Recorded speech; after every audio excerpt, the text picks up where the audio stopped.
उनको पीटीआई और बाकी लोगों के साथ बैठना पड़ेगा, तो क्या आपको लगता है कि फरवरी तक इलेक्शन होंगे या नहीं?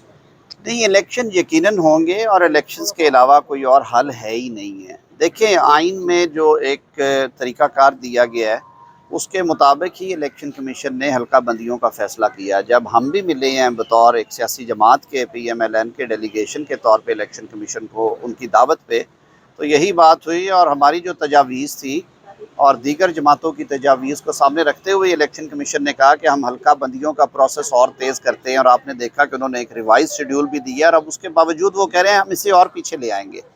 तो मुझे इंशाअल्लाह उल अज़ीज़ ये कवी उम्मीद है कि अगर नवंबर एंड तक हल्का बंदियाँ ख़त्म हो जाती हैं तो 54 दिन का टाइम है।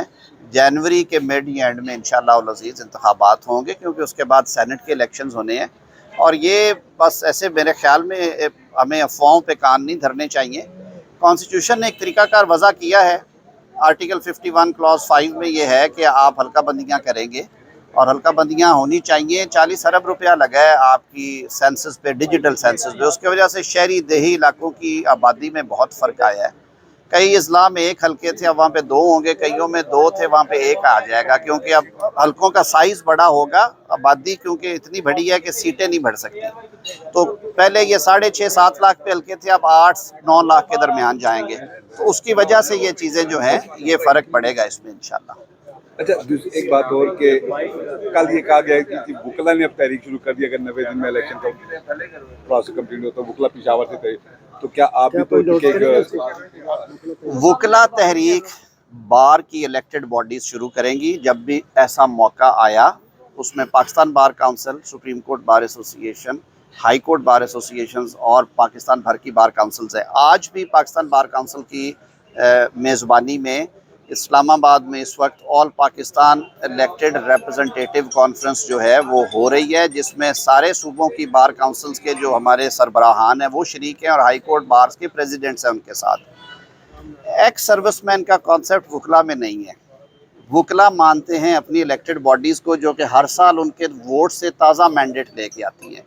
वो बॉडीज़ जब भी इंतखाबात का किसी तहरीक का आगाज़ करेंगी, कोई कॉल देंगी, सोच विचार के बाद देंगी, वकला उनके साथ खड़े होंगे।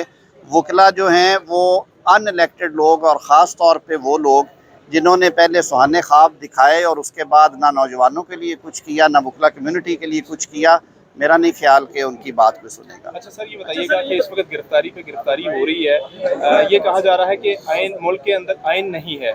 क्या आप समझते हैं कि आइन के मुताबिक मुल्क नहीं चल रहा? अगर आइन के मुताबिक मुल्क ना चल रहा होता तो रोज़ अदालती फ़ैसले ना आते और रोज़ रिहाइयाँ ना होती। मैं तो समझता हूँ कि हमारी जो जुडिशरी है वो बड़ी इंडिपेंडेंट है, वो आइन और कानून के मुताबिक। हालांकि इस इम्प्रेशन को डिस्पेल करने के लिए तकलीफ से बात यह है कि कई दफ़ा वो कानूनी हदें पार भी कर रहे हैं। वो जुडिशल ऑर्डर्स भी पास हो रहे हैं जो कि आइन और कानून के दायरे में नहीं आते, और हम उन्हें कहते हैं कि ये एक्सेस ऑफ जुरिस्डिक्शन है।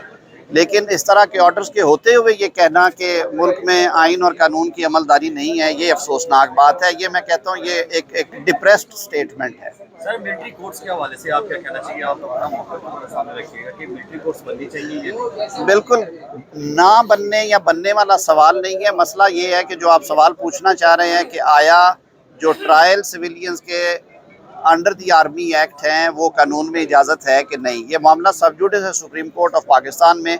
और आपने देखा कि 3-4 माह के बावजूद गुजरने के बावजूद वहाँ पे कोई इंजेक्टिव ऑर्डर नहीं आया। वो इसलिए नहीं आया कि जो कावानीन हैं मौजूदा अमेंडमेंट से पहले वाले आर्मी एक्ट और ऑफिशियल सीक्रेट एक्ट, उसके तहत अगर सिविलियंस हमला आवर होते हैं, दाखिल होते हैं, ट्रेसपास करते हैं, वैंडलिज्म करते हैं, वहाँ से चीज़ें उठाते हैं, डॉक्यूमेंट्स उठाते हैं, तो वो ट्राई हो सकते हैं अंडर द आर्मी एक्ट, और इसी वजह से वो ट्रायल हो रहे हैं और इसी वजह से शायद इंजेक्टिव ऑर्डर भी नहीं आया। अच्छा, आखिरी सवाल साहब, जो 9 मई वाले वाक़या में जो इस वक्त जो मुलव्वस किए गए मिलिट्री एक्ट के तहत, क्या दुरुस्त है?